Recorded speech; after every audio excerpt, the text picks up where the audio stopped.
Hi hi hello నమస్తే. ఇవాళ అరటి పండుతో చపాతీలు చూపిస్తాను. మనం నల్లగా అయిపోతాయి, పండిపోతాయి, ఇగో ఇలాగా వాడిపోతాయి, పారేస్తాం కదా. ఇవాళ చపాతీ ఎలా చేస్తారో చూపిస్తాను. ఇక ముందు 6 పరోటాలు కొంచెం మందంగా వస్తుంది, అంటే కొంచెం లావుగా. కొంచెం ఉప్పు వేయాలి. నేను 3 వేస్తున్నాను. కొంచెం వామ్ వేయాలి, అరటి పండు కదా, కొంచెం వామ్ వేసి తర్వాత ఈ పండు వచ్చేసి చిన్న మిక్సీ జార్ ఉంటుంది కదా, ఇలా కలిపినాం. ఇలా కలిపితే ఉండలు వస్తుంది, చాలా టైం పడుతుంది.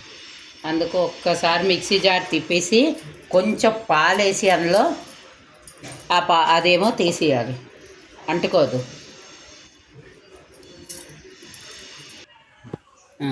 3 అరటిపళ్ళు వేసాను కదా, ఒక్క చుక్క పాలు వేయాలి,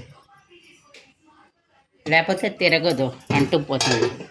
ఇక ఇలా పాలు వేసి ఒక్కసారి తిప్పాలి.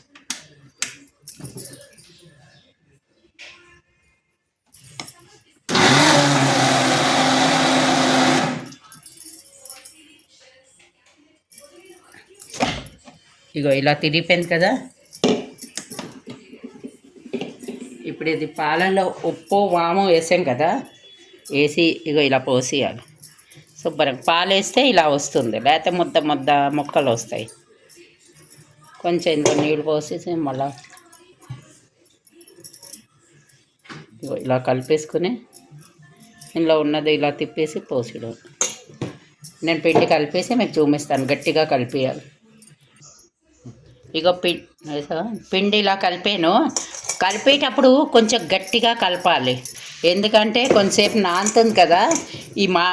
ఇది అరటిపండు కొంచెం నీరు వదులుతుంది, పాకంలా వస్తుంది, అందుకు కొంచెం పలచబడుతుంది. అందుకు ఇగో ఇలా గట్టిగా కలపండి. ఒక అరగంట 15 నిమిషాలు వదిలేస్తాం కదా, అప్పుడు చూడండి మెత్తగా వస్తుంది. అప్పుడు కొంచెం నూనె వేసి ఇలా కలిపేసి రొట్టెలు చేసుకోండి. ఇలా నేను రొట్టెలు చేసేటప్పుడు మీకు చూపిస్తాను. ఇగో గట్టిగా కలపమన్నాను కదా, చూడండి ఇగో పలసగా అయింది. అందుకే అరటిపండు వేసినప్పుడు ఆ పాలు కొంచెం నీళ్ళు వేసి గట్టిగా కలపాలి.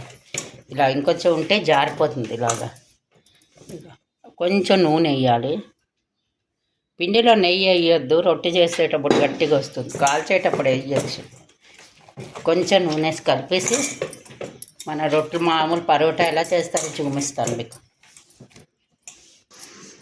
ఇగో రొట్టె ఇది మామూలు పరోటా కంటే ఒక్క పిసర్ మందం వస్తుంది.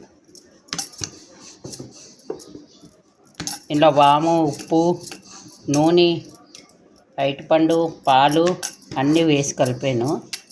కొంచెం తర్వాత నీళ్ళు వేసి కలిపాను.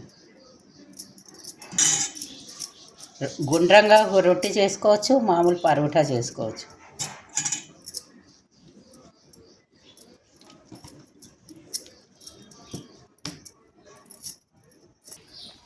ఇగో ఇలాగా పెద్దది కావస్తే పెద్దది, చిన్నది మీ ఇష్టం, ఇలా చేసుకోవాలి. కొంచెం మందమే చేయాలి చపాతీ. ఇక చపాతీ పెద్దవి చిన్నవి ఎలా కావస్తే అలా చేసుకోండి, మెత్తగా ఉంటుంది. కూర ఉన్నా లేకపోయినా ఏదైనా చేసుకుని తినేయచ్చు మీరు. చాలా చూడండి, చేసుకోండి, తినండి, లైక్ చేయండి, సబ్స్క్రైబ్ చేయండి.